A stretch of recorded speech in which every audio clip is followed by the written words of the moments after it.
Catherine Beaumont felt more like a ghost than a CEO.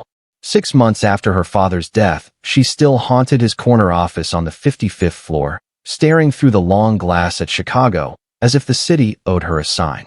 Arthur Beaumont had helped build that skyline, one hotel and one dining room at a time, turning honest work into a brand people trusted. The Beaumont Hospitality Group was his life's work, and now it sat across Catherine's shoulders like a coat a size too heavy. She wore tailored suits like armor, hair pinned tight, voice measured even when quarterly numbers hissed.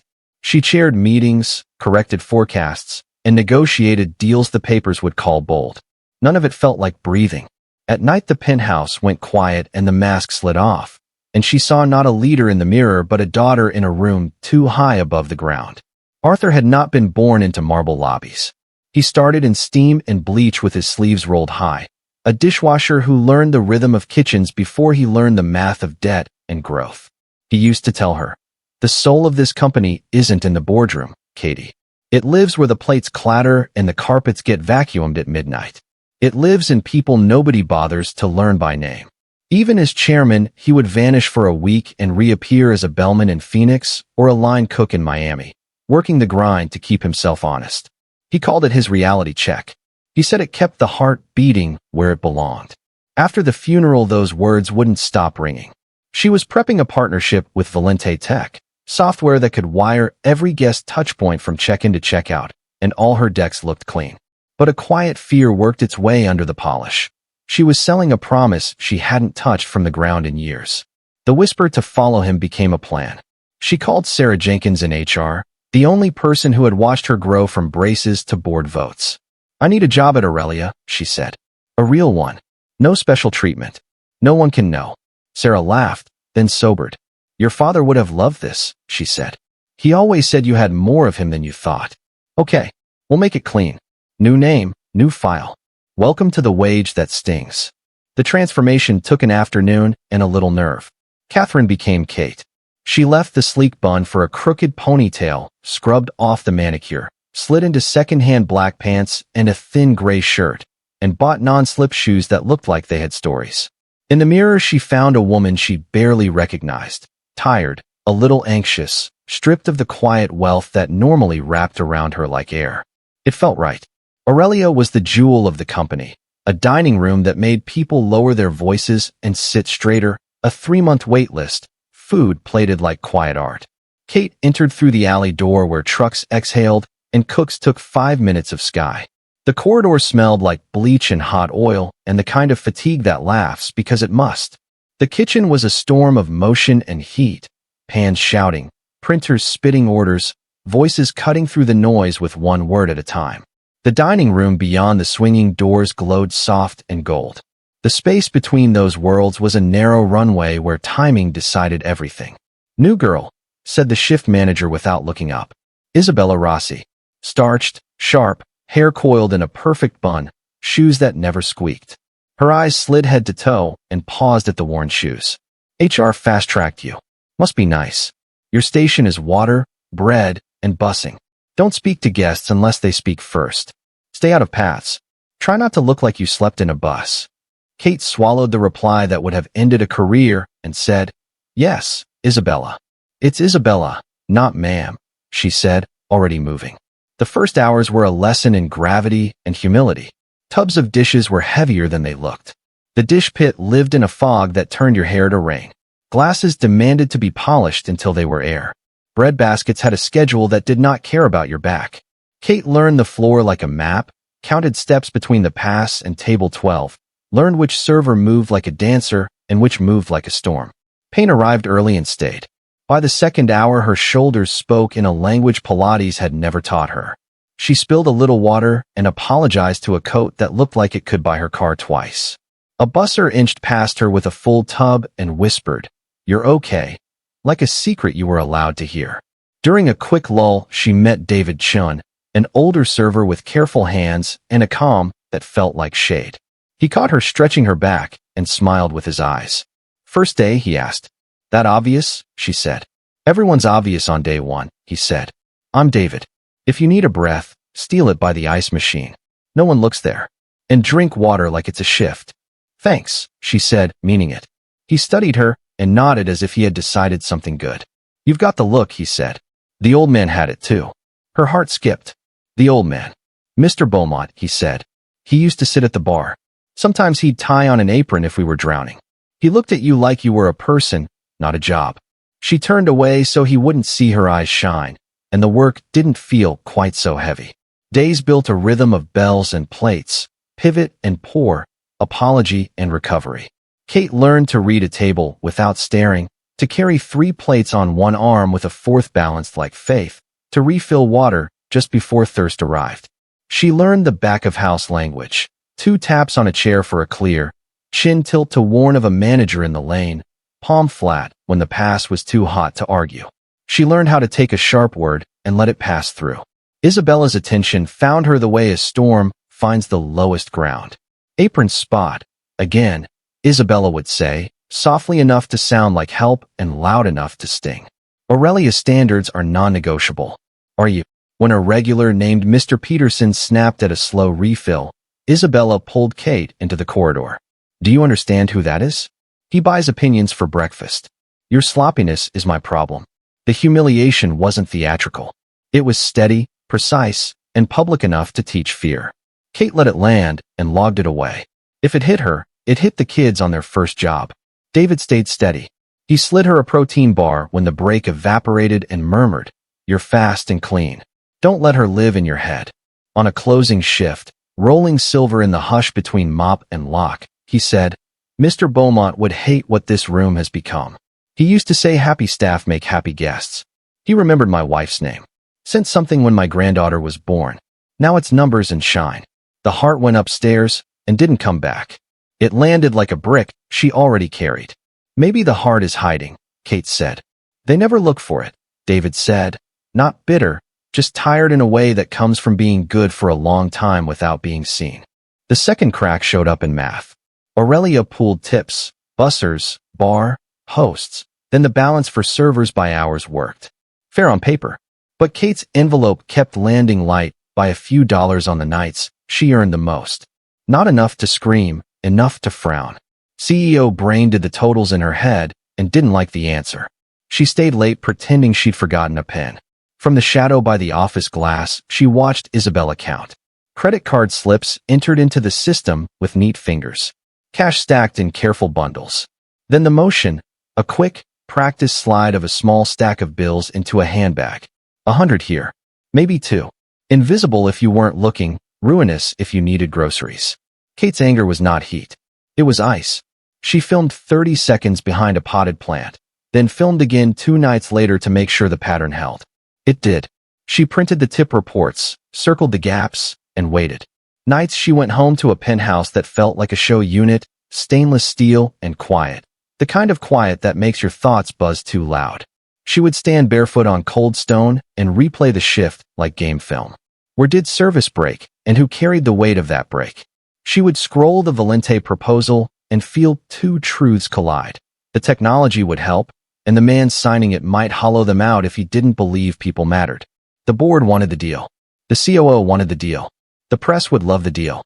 She wanted the truth. The old fear of disappointing her father's shadow tried to rise. She pushed it down with her father's words. Go where the plates clatter. The night before Valente's visit, a pipe burst in the alley ceiling and rained rust water on the back step.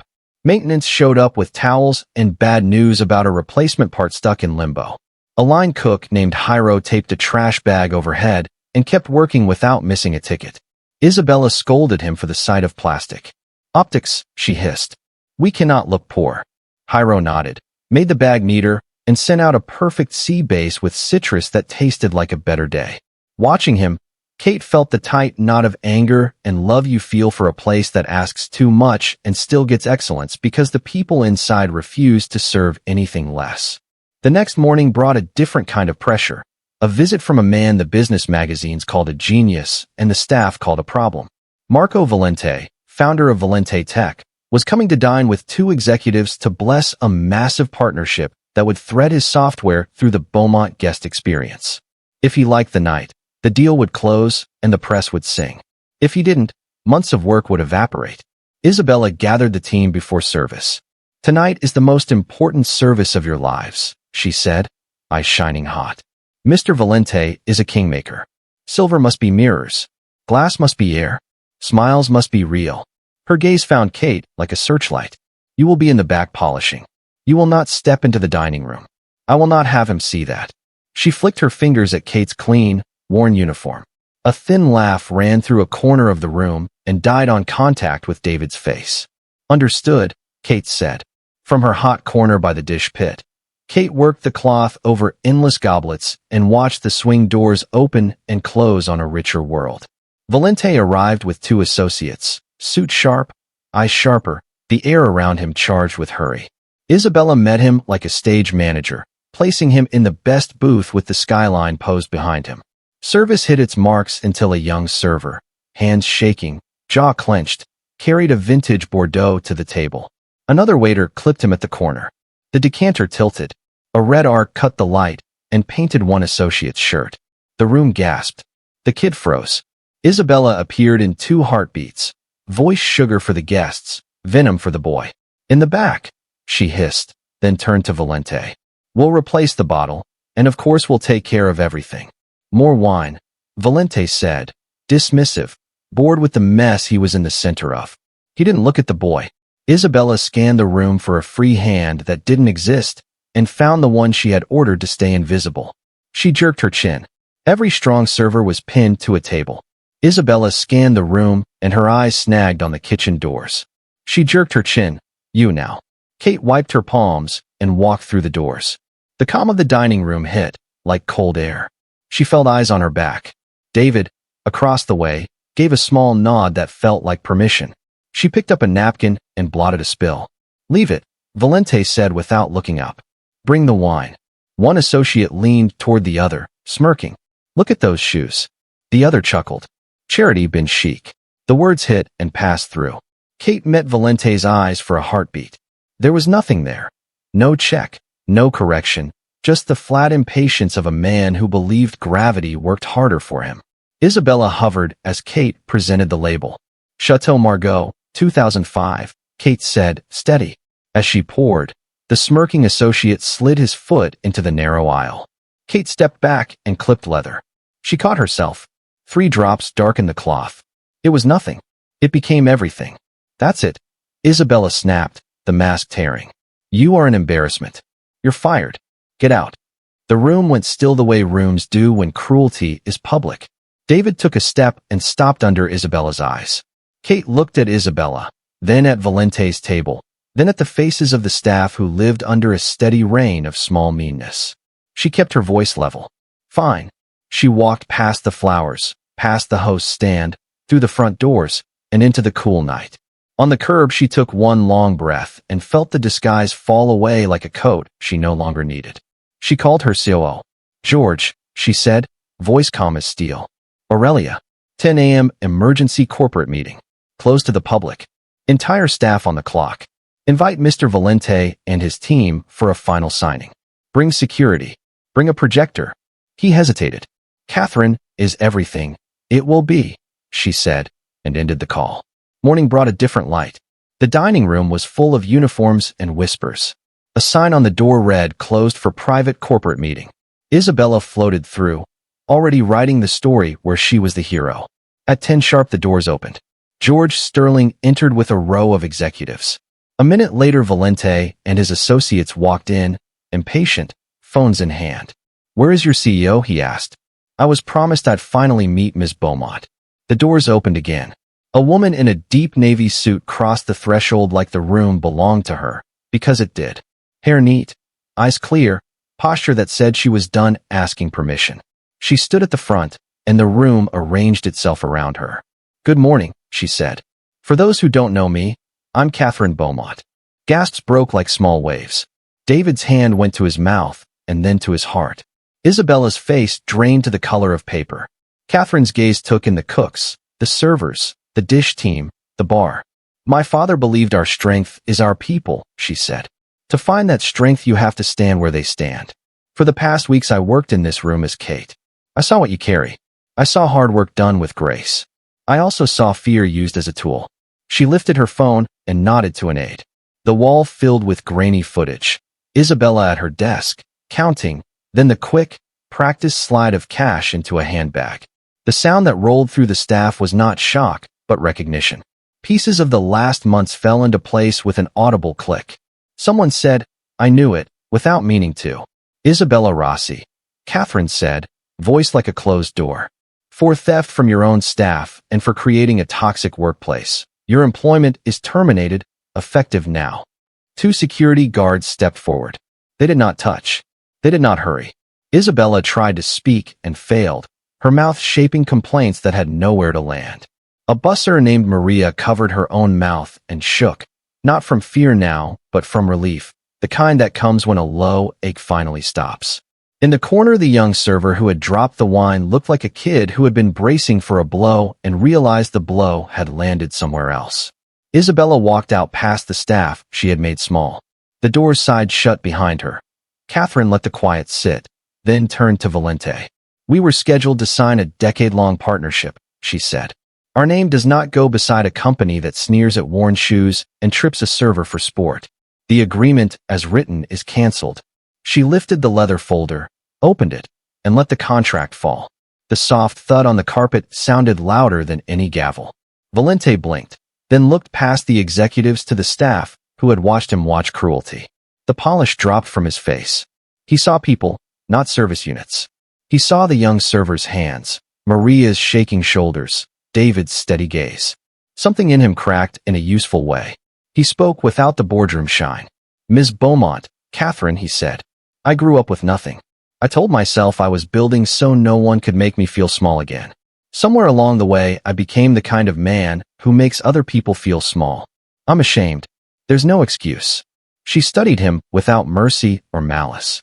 "Regret is easy when everyone is looking," she said. "Change is what you do when they aren't. A Beaumont partnership is a name beside a set of values. As of right now, we don't share them. If you want another conversation, don't send a pitch. Send proof. Show me a code of conduct with teeth. Show me an employee program that isn't for PR. Show me how you treat the night cleaners in your own building. When your actions match your apology, we'll see." It was not forgiveness. It was a door he could try to open with work he had not done yet. He nodded once, not in victory, but in acknowledgement, turned, and left with his team, leaving the fallen contract to lie where it belonged. She turned back to her people. The room felt lighter, not because fear was gone yet, but because the door towards something better had opened. "Today we start over," she said. "We fix what we let break." She looked for David and found him near the window, his eyes wet and bright. "As Kate, I was hungry, cold, and out of my depth," she said, and the edge of a smile found her. "There was one person who made space. One who fed me when I missed a meal. One who guarded the memory of what this place is supposed to be." She crossed the room and stopped in front of him. "David Chun," she said, voice steady. "Your integrity and steady hand make you the right person to lead this dining room. Effective immediately, you are the general manager of Aurelia." For a second, he simply stared, as if the words had bounced off the old armor he wore. Then the room erupted. Real applause, cooks leaning out from the pass, bussers dropping towels and hugging him, the sound of a team recognizing one of its own. David wiped his face, laughed, and looked at her with a grateful shock that made her throat tight. When the room settled, she kept going. "This isn't only an Aurelia change. This is company-wide. First, management training shifts today. Promotions will require peer reviews and proof of humane leadership. If you can't build a respectful team, you don't get the title. Second, we're launching the Beaumont Integrity Line, a third-party hotline for ethics and safety. Anonymous. Protected. Every report investigated by corporate, not local. No retaliation, or you answer to me. Third, we're creating the Arthur Beaumont Founders Award. Every year, one employee, housekeeper, bellman, cook, server, nominated by peers for everyday integrity will receive $50,000 and a family trip to any Beaumont property in the world." The noise that followed wasn't applause at first. It was the sound of hope taking in air. Then the clapping came, and this time it felt like relief writing itself into the walls. They spent the next 3 days closed. Paint shed its lies. The kitchen got a new hood that pulled August off the line. Uniforms changed to fabric that breathed. Schedules were written like puzzles solved with kindness instead of punishment. David and Lured, the new floor lead he chose, put up a small sign near the staff door. "We are humans first." The sign wasn't for guests. It was a mirror. Tips posted transparently each night under a camera, counted by 2, signed by all. Breaks became real, not rumors. The corner booth returned to families with candles and stories that took as long as they took. A week later, the skyline glowed the way it does when weather has been kind. Catherine stood near the host stand as a couple asked about the trout, and David told them the river tasted like spring this week. She felt the city through the glass without needing it to reflect her back. The ghost that had ridden the elevator with her for months was gone. In its place stood a leader who knew where the company's pulse lived and how loud it could be when you put your ear to the door. Her phone buzzed with a message from Sarah, "Proud of you." Her reply came easy, "Come for dinner. Bring your hunger." Sarah sent back 3 knife emojis and a heart. Catherine slipped her phone away and looked at the room that had once made her feel small. It was just a room now. The engine was somewhere else, humming behind the doors where the work was. Security escorting Isabella out had not been a spectacle, just a correction. The story she'd tried to write about herself would not be told here anymore. In a week, the rumor mill said she had hired a lawyer. In 2, the rumor faded because gossip dies when there is too much real work to do. The young server who had dropped the wine found his hands steadier. Jairo finally got the part for the pipe and grinned when the alley stayed dry in a storm. Maria called her mother on a break and said the place felt kinder, and when she hung up she cried a little, then laughed because it felt strange to have good news to give. Late one afternoon, as sunlight angled low, a delivery man rolled in a cart stacked with crisp new menus and a plain cardboard box. Inside the box were black aprons with deep pockets and soft straps. Lured passed them out like gifts. People tied them on and pulled at the fabric and smiled because it didn't bite. David wrote 3 words on the whiteboard by the time clock, "D.O. write daily." Someone added a 4th underneath in smaller letters, "Together." No one erased it. No one wrote over it. It was the kind of sign that tells you the rules even when no one is watching. That night, after close, Catherine rode the elevator to the 55th floor, not to hide, but to face the room that used to swallow her. The skyline looked softer, like the city had set its shoulders down. On the credenza sat a photo of her father in a paper hat, smiling with a ladle and steam fogging the lens. She set the frame flat, leaned on the desk, and called a special board session. When the directors joined by video, she did not sell, she told.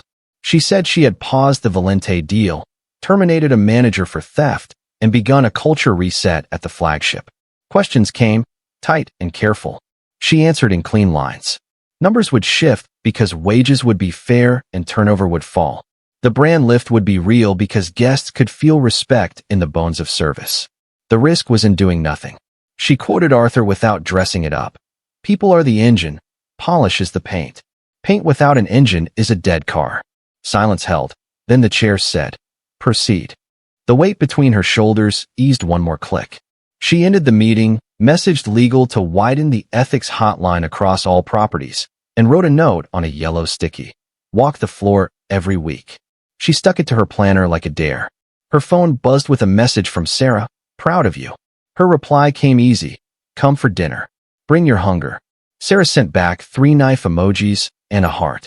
Catherine looked around the office that had once made her feel small. It was just a room. The engine was somewhere else now, humming where it belonged, behind swinging doors that opened and opened again. She picked up her father's paper hat, folded in a drawer, and set it on the desk like a promise.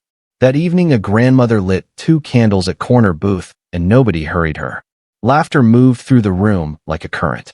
David raised a glass at the service station, and Kate, no, Catherine, raised hers back.